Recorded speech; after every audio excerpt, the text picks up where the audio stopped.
Bismillah ibu-ibu. Pertemuan sebelumnya saya menyampaikan ke ibu-ibu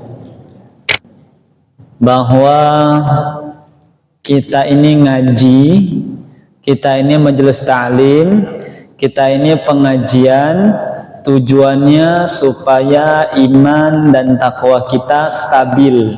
Ingat Bu? Ya.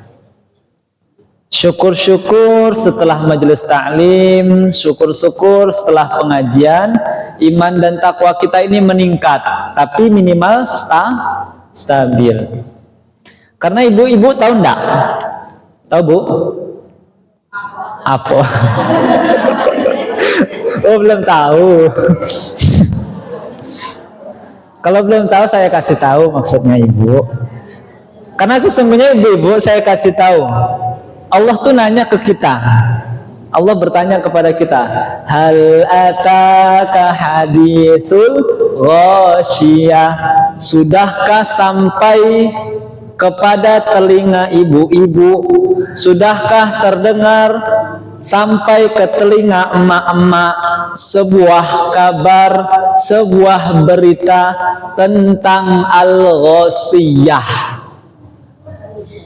Al-ghasyiyah itu apa Bu? Al-ghasyiyah itu kampung akhirat. Sudahkah sampai di telinga kita semua sebuah kabar tentang kampung akhirat? Nanti ibu-ibu di kampung akhirat, kita semua akan pulang kampung nih ibu-ibu ya.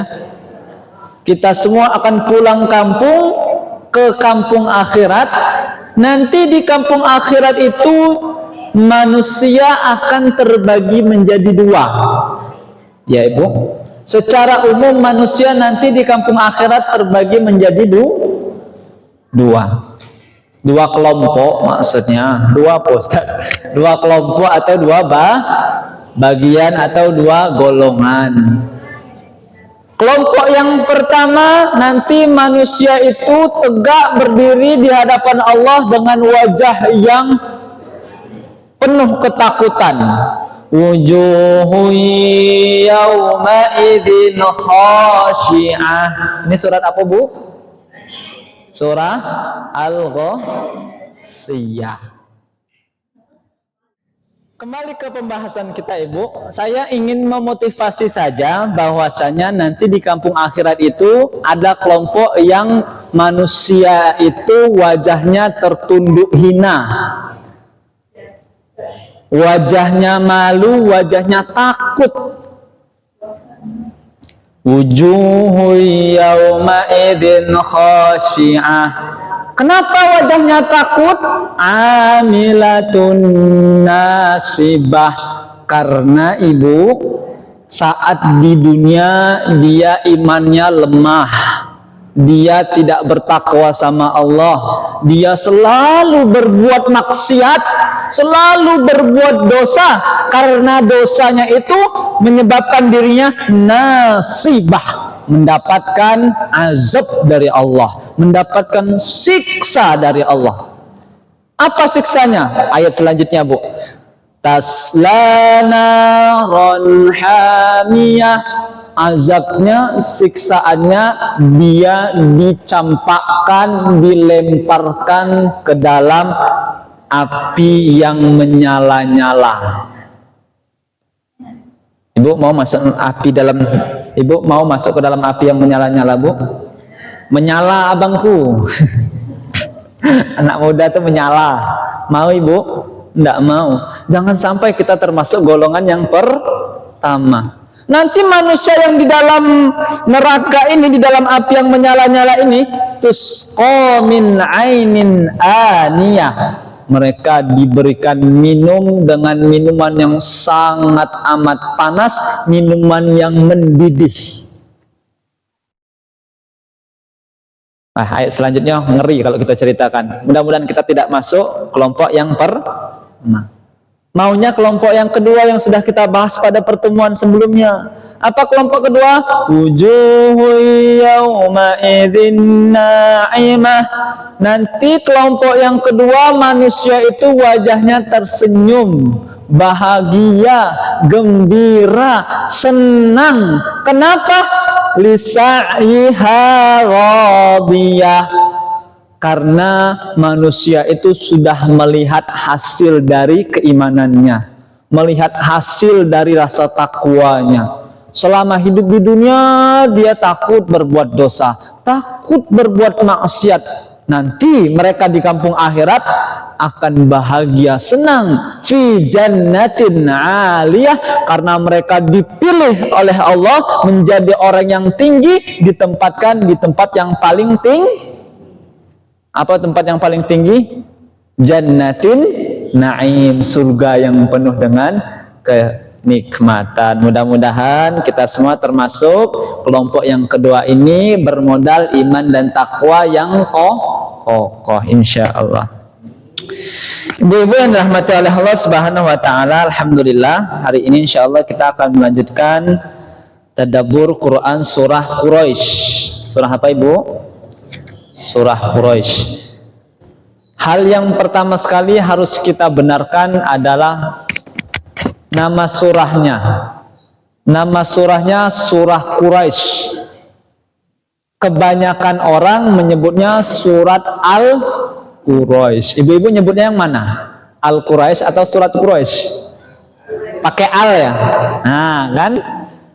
Cobalah nanti dilihat di tulisan Arabnya suratu Quraisy, nggak pakai alif lam. Jadi surah Quraisy, bukan surah Al-Quraisy. Paham Ibu? Paham. Insya Allah kita akan mentadaburi surah Quraisy. Kita buka dulu Ibu, baca sama-sama. A'udzu billahi minasy syaithanir rajim. Bismillahirrahmanirrahim. Li'ilafi Quraisy ilafihim rihlatash shita'i was-sayf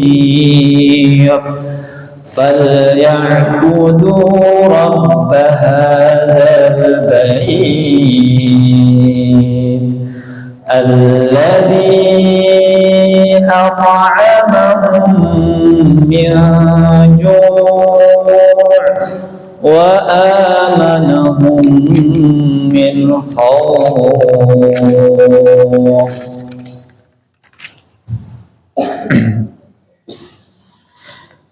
Yang pertama, Quraisy ini Ibu, kata Profesor Syekh Jalaluddin Al-Mahaili, pengarang kitab Tafsir Al-Jalalain. Ibu pernah dengar nama kitabnya? Tafsir Al-Jalalain.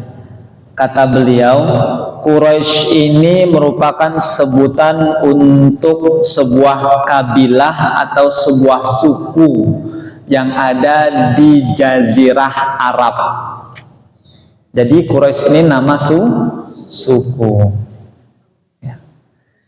Disebut Quraisy, kata ulama semisal Profesor Dr. Wahbah Al-Zuhaili, beliau menyampaikan bahwa Quraisy ini sebuah bentuk ta'zim, pengagungan.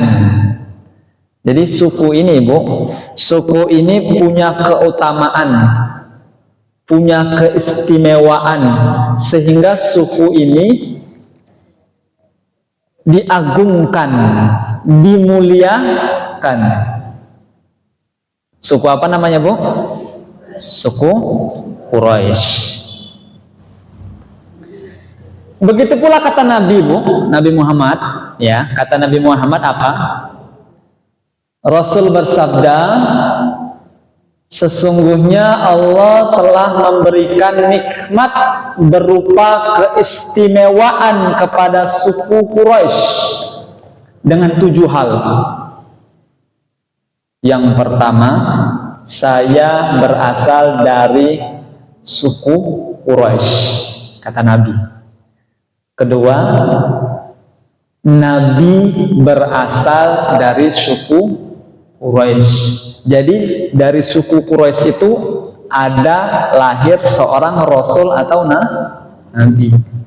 Kemudian yang ketiga, suku Quraisy mendapatkan tugas menjaga Ka'bah yang ada di Mekah. Kemudian yang keempat, apalagi? Suku Quraisy bertugas untuk memberikan minuman kepada jamaah haji yang setiap tahunnya datang ke Mekah.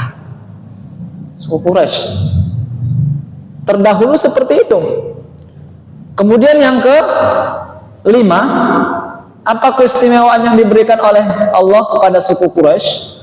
Allah juga telah menyelamatkan suku Quraisy dari serangan tentara bergajah di surah Al-Fil. Ini suku Quraisy ini merasa diagungkan, merasa dihormati, merasa dimuliakan. Memang gitu nyatanya, Bu. Kemudian yang keenam, suku Quraisy itu menyembah Allah pada saat suku-suku lain tidak ada yang menyembah Allah, Ibu. Tapi suku Quraisy ini dia selama 7 tahun bahkan 10 tahun di dalam riwayat lain 10 tahun menyembah Allah. Suku-suku yang lain tidak menyembah Allah. Hebat, ya. Kemudian yang ketujuh, Allah menurunkan satu surat full yang surat itu diberi nama suku atas nama suku suku Quraisy. Tidak ada suku yang lain yang nama sukunya itu dijadikan nama surat di dalam Al-Quran. Hanya satu-satunya suku Quraisy yang namanya itu dijadikan nama surat dalam Al-Quran. Ini kata Nabi. Jadi suku Quraisy ini penuh dengan keistimewaan, keutamaan. Suku Quraisy ini sudah banyak mendapatkan nikmat oleh Allah Subhanahu wa ta'ala. Maka Ibu, Allah Subhanahu wa ta'ala turunkan surah Quraisy ini. Surah Quraisy ini Allah turunkan untuk apa? Untuk mengingatkan orang-orang Quraisy tentang keistimewaan dan nikmat yang sudah diberikan oleh Allah. Saya ulangin ya, Ibu. Jadi Allah turunkan surah Quraisy ini bertujuan untuk mengingatkan orang-orang Quraisy akan keistimewaan dan nikmat-nikmat yang telah diberikan kepada mereka. Apalagi, Ibu, nikmat keamanan. Suku Quraisy ketika diserang sama tentara bergajah oleh Raja Abraham, nanti diceritain di surat Al-Fil. Itu selamat suku Quraisy, aman. Kemudian nikmat rezeki. Jadi seperti ini, Bu. Ibu pernah tidak mendengarnya, Bu? Dulu Nabi Ibrahim itu punya istri berapa, Bu? 3 atau 2? 4. 2, Bu. Betul. Oh, sekonya pakai sah, sekonya legal, duanya legal, satunya tidak legal itu. Ibu-ibu ini pandai pula.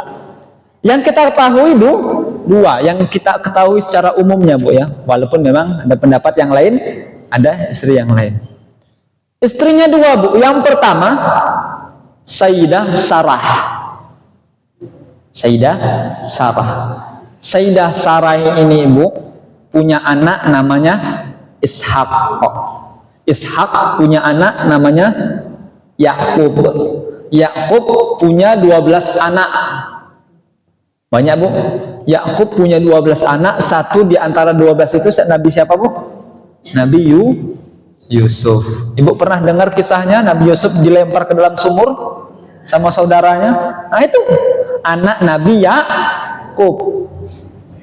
Siapa kakeknya? Kakeknya Ishaklah. Kakeknya lagi siapa? Ibrahim. Saya ulangin, Bu, ya. Ibrahim punya istri namanya Sayyidah Sarah. Sayyidah Sarah punya anak namanya Ishak. Ishak punya anak namanya Yakub. Yakub punya anak 12, satu diantaranya Yusuf. Dan saudara Yusuf juga ada namanya Yahuda. Inilah lahir bangsa Yahudi atau Bani Israel. Cuman kita terangkan secara panjang lebar, Bu. Pada intinya dari keturunan istri yang pertama namanya Sarah lahir sebuah bangsa namanya bangsa Yahudi.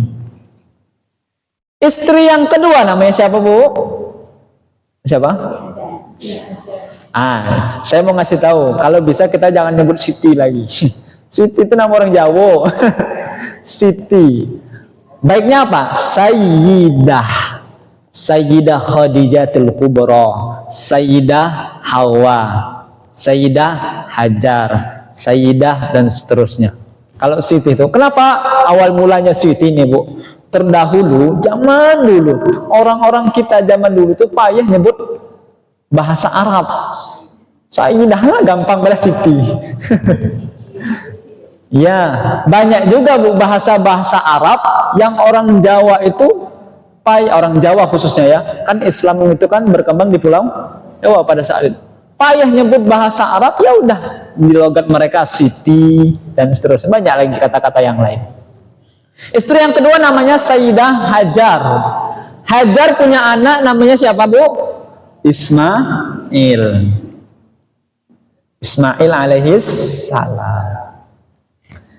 Nah, waktu Ismail ini baru lahir, Ibu, masih kecil, Ismail itu sama ayahnya Ibrahim ditinggalkan di sebuah tanah tandus. Tidak ada makanan, tidak berpenghuni, kosong, tidak ada tanda-tanda kehidupan. Tapi ditemani oleh ibunya, siapa? Sayyidah Hajar. Ibu, di dalam riwayat diceritakan bahwasannya ketika Nabi Allah Ibrahim alaihissalam itu meninggalkan istri dan anaknya di tanah tandus itu, ceritanya Nabi Ibrahim itu menangis. Tapi Ibrahim tidak menampakkan tangisannya di depan istri dan anaknya. Sudah agak jauh di sebuah bukit, dilihatlah kecil istri dan anaknya itu jauh, Bu.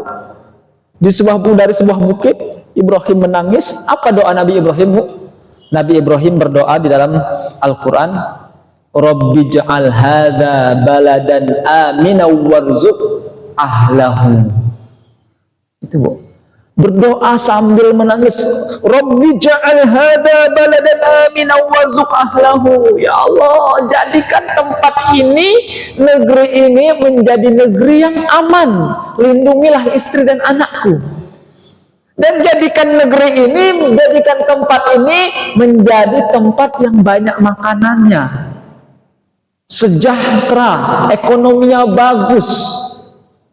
Akhirnya apa, Ibu? Akhirnya doa Nabi Ibrahim dikabulkan sama Allah. Doa yang pertama, Rabbi ja'al hadha baladan amina, jadikan tempat ini menjadi tempat yang aman. Jawabannya di surah Al-Fil.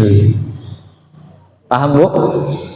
Mekah itu diserang sama pasukan dari Yaman oleh tentara Abraham.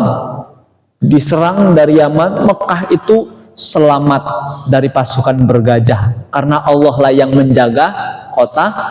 Ingat doanya Nabi Ibrahim. Kemudian doa Nabi Ibrahim selanjutnya apa? Jadikan tempat ini menjadi tempat yang banyak makanannya, menjadi pusat peradaban, banyak orang di sana, ekonominya bagus, sejahtera. Coba kita lihat sekarang Mekah, pusat peradaban. Setiap tahun ramai di sana, banyak makanan. Kalau umroh, ibu-ibu misalnya ada yang sudah umroh, wah, itu banyak orang berbagi-bagi di sana. Banyak makanan. Ini doa Nabi Ibrahim di surah Quraisy. Jadi, Ibu, ya kita cerita tentang surah Quraisynya. Dari keturunan istri Nabi Ibrahim yang kedua, Sayyidah Hajar, itulah lahir bangsa Arab. Satu-satunya nabi setelah Nabi Ismail. Lama tidak ada nabi lagi, Bu. Lama tidak ada nabi lagi. baru muncul Nabi Muhammad Sallallahu Alaihi Wasallam. Tapi tetap kepalanya adalah Nabi Ibrahim. Jadi di bangsa Arab itu, ibu-ibu yang dirahmati Allah Subhanahu Wa Taala, bangsa Arab itu banyak suku, banyak kelompok-kelompok, banyak kabilah-kabilah. Salah satunya suku Quraisy. Quraisy ini sebenarnya gelar, Bu, gelar untuk kakeknya Nabi Muhammad. Ini kakek Nabi Muhammad banyak. Misalnya kita urutkan, Bu, 1, 2, 3. Nabi Muhammad bin siapa, Bu? Bin Nabi Muhammad bin siapa? Bin nah, ngetes ibu-ibu. Abdullah. Muhammad bin Abdullah. Bin siapa lagi? Bin Abdul Muthalib. Terus bin siapa lagi? Bin Titan. Besok kita hafal, ya. Anak-anak murid kami di tempat ngaji itu kami perintahkan, hafalin keturunan Nabi, jangan sampai tidak hafal keturunan Nabi. Supaya apa? Kita diakui sebagai keturunan Nabi. Saya keturunan Nabi tidak, Bu? Iya, saya keturunan Nabi. Nabi Adam maksudnya. Bu, ini saya sampaikan. Nabi Muhammad bin Abdullah bin Abdul Muthalib bin Hashim bin Abdul Manaf bin Kilab bin Murrah bin Ka'ab bin Lu'ab bin Ghalib bin Fihir bin Malik bin Nadir bin Kinanah. Nah, sampai situ itulah termasuk suku Quraisy. Di atasnya bukan lagi. Bisa dipahami, Bu? Jadi Nabi ini berasal dari suku yang terhormat, suku yang punya nama juga, Quraisy. Nah, ibu-ibu yang dirahmati oleh Allah Subhanahu Wa Taala, ini kita baru bahas penamaan Quraisy ini, Bu, ya. Saya kasih lagi lah, Bu, 1. Para ulama juga ada yang mengatakan kata Quraisy ini berasal dari kata Kirshi. Quraisy ini berasal dari kata Kirshi. Kirshi itu artinya apa sih? Kirshi, ikan hiu. Besar nggak ikan hiu? Ikan yang besar di dalam laut, ikan yang paling kuat di dalam laut, itu namanya Kirshi. Berasal dari kata Kirshi, maka disebut Quraisy. Artinya apa?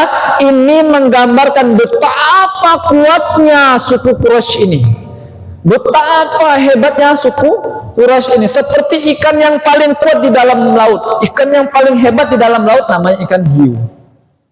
Nah, itu. Jadi suku ini termasuk suku terkuat.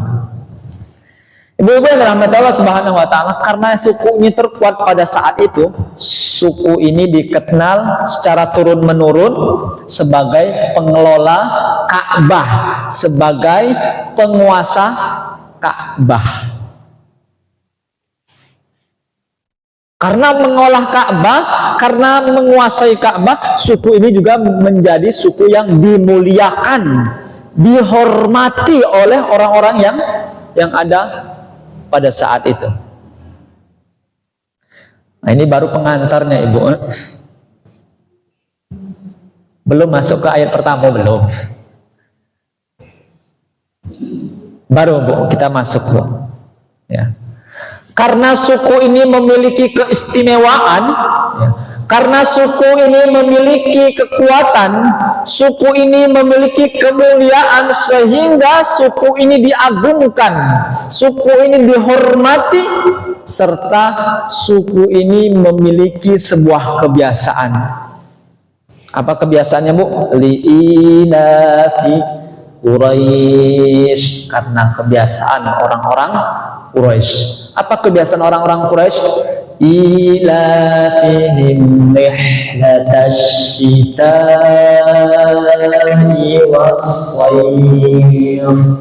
Ayat 1 dan ayat kedua sedang menjelaskan tentang kebiasaan orang-orang Quraisy. Diingat, ayat 1 dan ayat 2 dari surat Quraisy sedang menjelaskan tentang kebiasaan orang-orang Quraisy.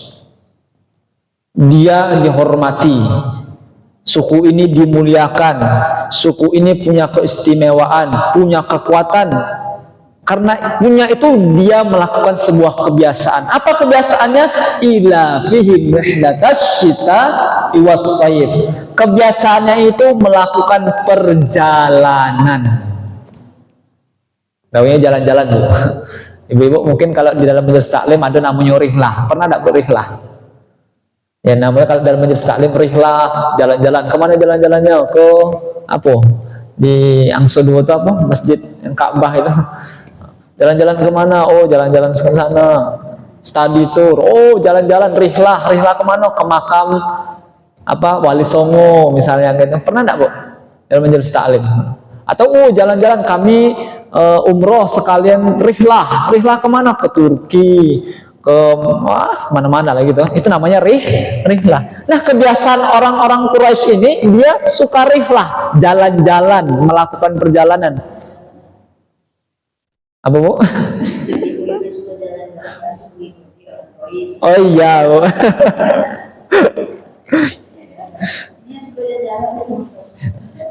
Tidak apa-apa, Bu. Teruskan jalan-jalan. Karena jalan-jalan itu punya hikmah. Setiap perjalanan kita bisa banyak ngambil hikmah. Tapi perjalanan yang dilakukan oleh suku Quraisy ini perjalanan untuk bisnis, Bu. Perjalanan untuk bisnis.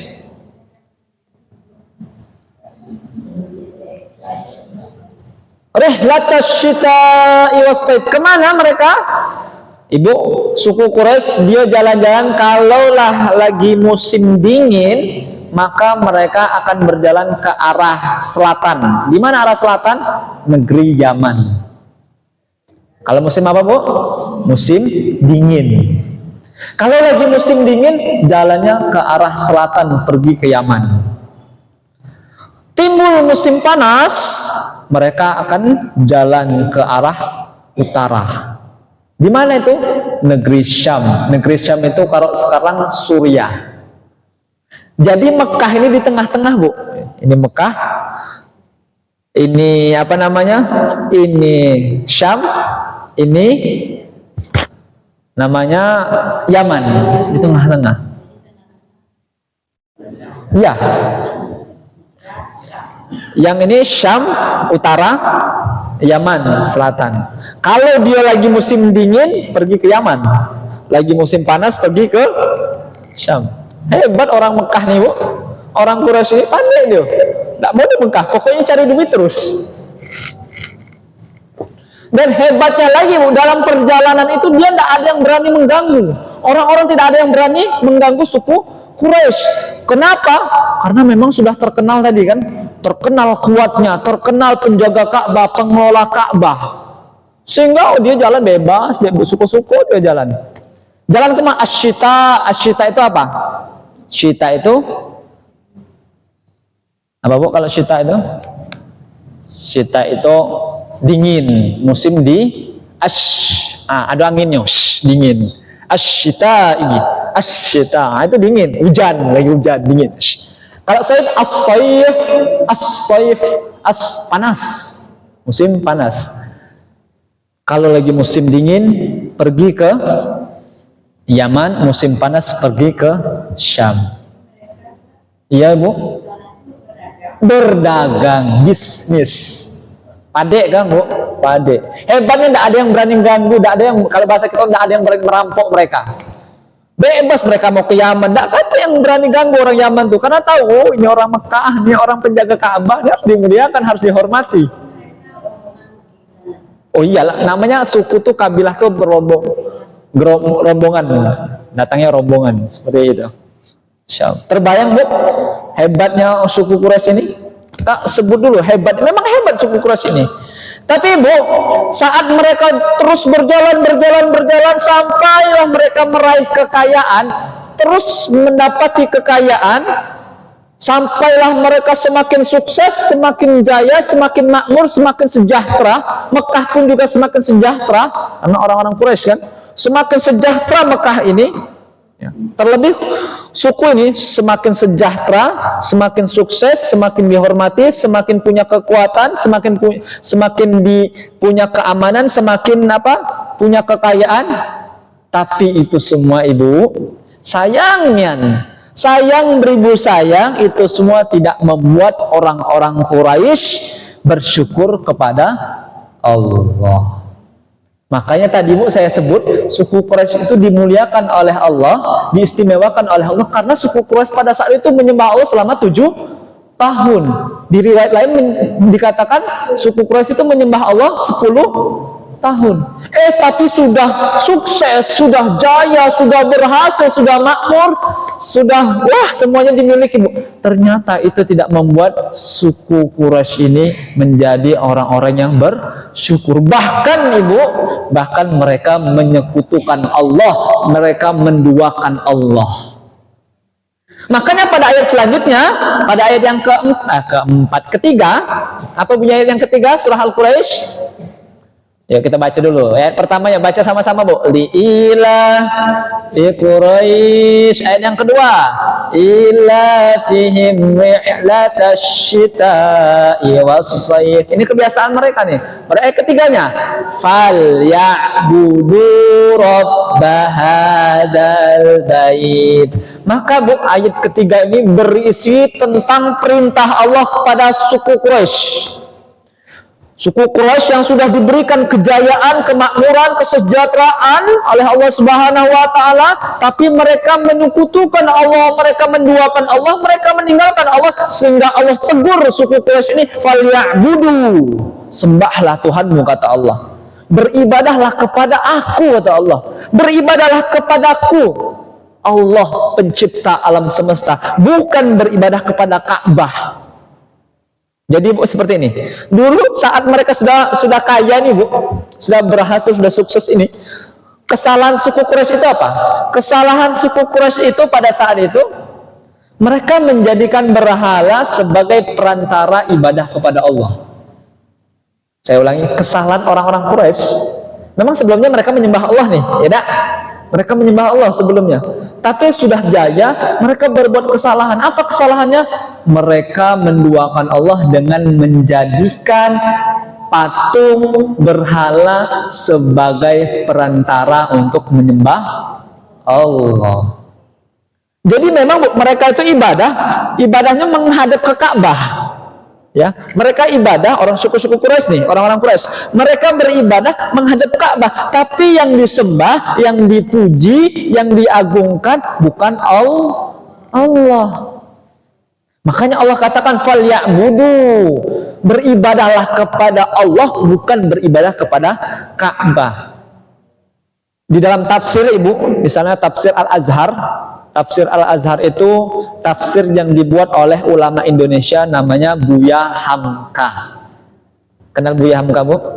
Pernah dengar ya? Buya Hamka dari mana?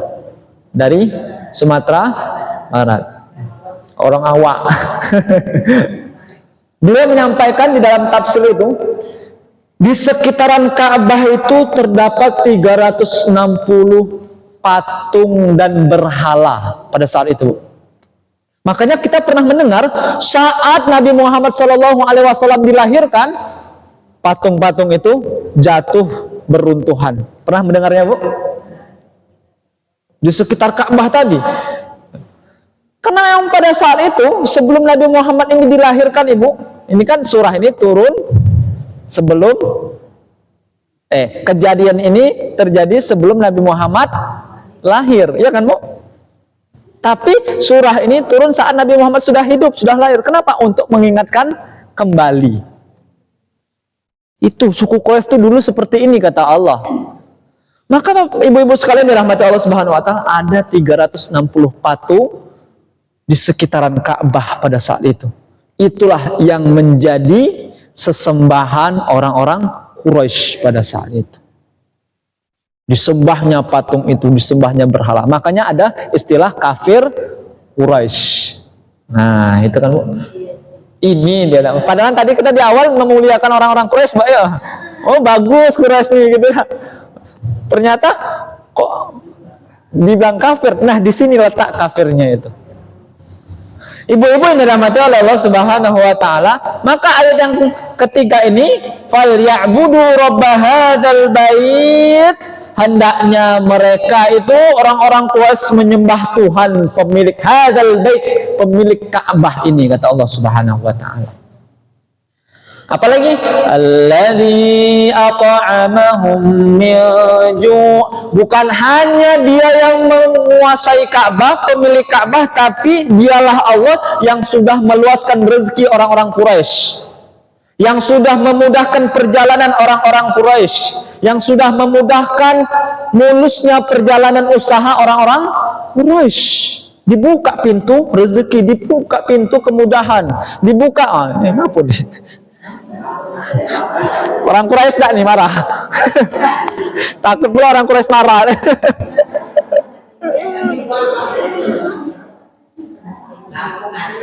Enggak apa-apa, Bu, enggak apa-apa.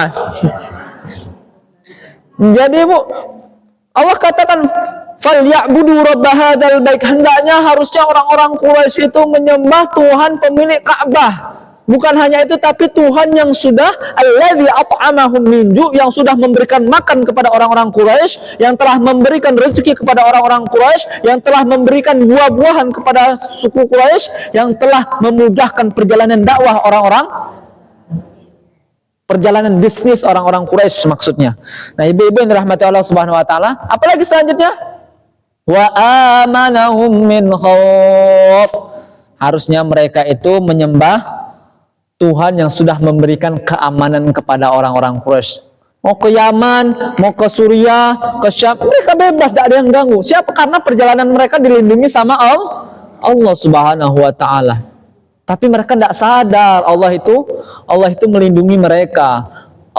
Mereka tuh tidak sadar bahwasanya itu semua itu karena kekuatan Allah. Tapi mereka tidak sadar. Mereka kenyang, mereka tidak kelaparan. Kenapa? Alladzi at'amahum min ju'. Allah yang sudah menghilangkan rasa lapar mereka. Tapi mereka semua membalas kenikmatan yang Allah berikan kepada mereka ya dengan sebuah kesyirikan. Mereka menduakan Allah. Ya Allah ya. Ibu yang dirahmati Allah Subhanahu wa taala, inti dari ayat yang ketiga dan keempat inilah poin intinya itu. Allah seolah mengatakan bukan rumah itu yang harus kalian sembah. Ya. Karena Ibu terdahulu bahkan sampai sekarang untuk mati lampu ya. Sampai sekarang ada kaum Zending namanya. Kaum Zending Kristiani, mereka menfitnah orang-orang Islam itu, mereka menyembah berhala. Fitnah mereka itu seperti itu. Oh, orang Islam itu juga menyembah berhala. Berhalanya namanya Ka'bah. Maka diturunkan surat ini kepada Nabi Muhammad, falyabudu. Yang disembah itu Tuhan pemilik Ka'bah, bukan Ka'bah. Membantah fitnah-fitnah orang Kristiani.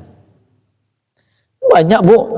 Oh, ngapo umat Islam itu sholat ngadep Ka'bah, nyembah Ka'bah mereka gitu.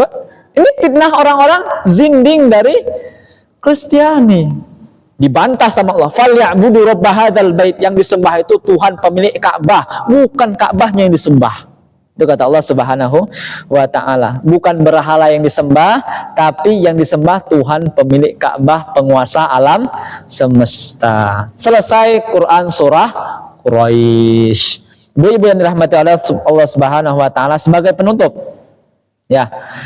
Sebagai penutup kita ambil hikmah dari ini untuk pelajaran kita. Surah ini diturunkan untuk mengingatkan Nabi Muhammad dan mengingatkan kita juga, ya.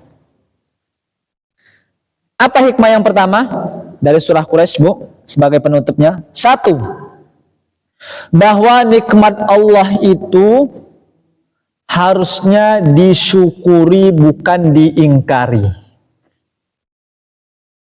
Banyak nikmat yang sudah dikasih oleh Allah kepada orang-orang Quraisy, tapi mereka tidak mensyukuri nikmat itu. Justru nikmat itu dikufuri oleh orang Quraisy, diingkari, tidak mau bersyukur. Pelajaran bagi kita, Bu, kalaulah kita hari ini dikasih nikmat sama Allah, nikmat sehat, masih kuat ke masjid, bisa datang ke majelis taklim, banyak nikmat Allah, maka harusnya nikmat itu kita syukuri, bukan kita ingkari, apalagi kita kufuri. Ingat, saya sering menyampaikan kepada jamaah, jangan terpaku kepada nikmat, tapi ingatlah siapa yang memberi nikmat. Jangan tenggelam pada nikmat, tapi ingatlah siapa yang memberi nikmat. Wajar Bu, kalau kita misalnya buka surah Al-Adiyat, ya, surah Al-Adiyat, wal adiyati dobaha fal muriyati qadaha fal mughira subha fa'atharna naq'a fawasatna. Ayat selanjutnya apa Bu? Innal insana li rabbihi lakanut. Sesungguhnya al-insan, semua manusia, kepada Rabbnya Rabb lakanut, mereka itu tidak mau bersyukur. Wajar Allah nyebut seperti ini Bu. Lakanut itu apa artinya? Lakanut itu artinya orang yang bersandar pada bantal kenikmatan, tapi sayang hatinya tenggelam dalam kelalaian. Saya ulangi, lakanut itu orang yang bersandar pada bantal kenikmatan. Bantal dia leha-leha pada bantal kenikmatan. Dikasih nikmat, oh leha-leha, sandar-sandaran, tapi sayang hatinya tenggelam dalam kelalaian, tidak mau lagi ibadah kepada Allah, tidak mau lagi nyembah Allah. Wajar Allah katakan innal insana li rabbihi lakanut, kepada Rabbnya mereka tidak mau bersyukur.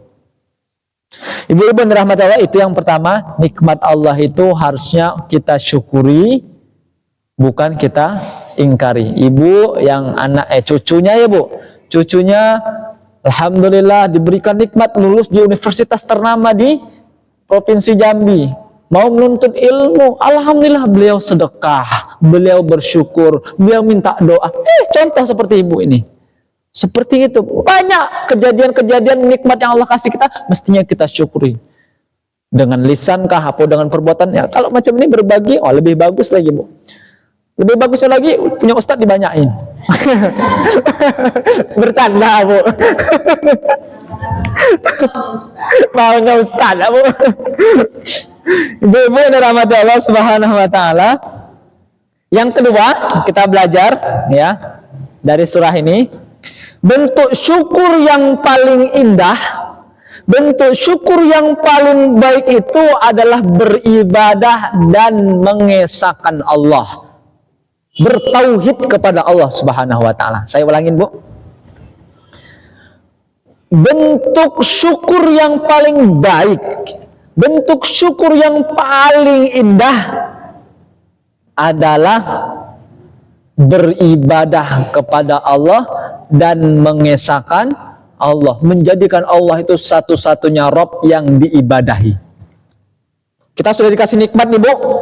Di dalam surah Al-Kautsar, inna a'tayna, sesungguhnya kami sudah memberikan nikmat yang sangat amat banyak kepada kalian, maka gunakan nikmat itu untuk beribadah. Ibadah itu ada dua Bu. Masih ingat surah Al-Kautsar sudah kita bahas? Satu, ibadah badan. Ya Bu, kita punya mulut, kita gunakan untuk zikir, itu namanya ibadah badan. Kita punya mata, kita gunakan mata kita untuk baca Quran, itu namanya ibadah badan. Kita punya tangan, punya kaki, kita langkahkan, kita ayunkan ke tempat yang baik-baik, itu namanya ibadah. Kita punya telinga, kita gunakan telinga ini untuk mendengarkan nasihat-nasihat agama, itu namanya ibadah badan. Tapi sebaik-baiknya ibadah badan adalah fasholli li rabbika, tegakkan sholat, menyembah, beribadah kepada Allah, itu sebaik-baiknya ibadah badan. Yang kedua, namanya ibadah yang kedua adalah ibadah harta. Apa ibadah harta ini Bu? Kita punya uang, sedekah. Kita punya rezeki, berbagi.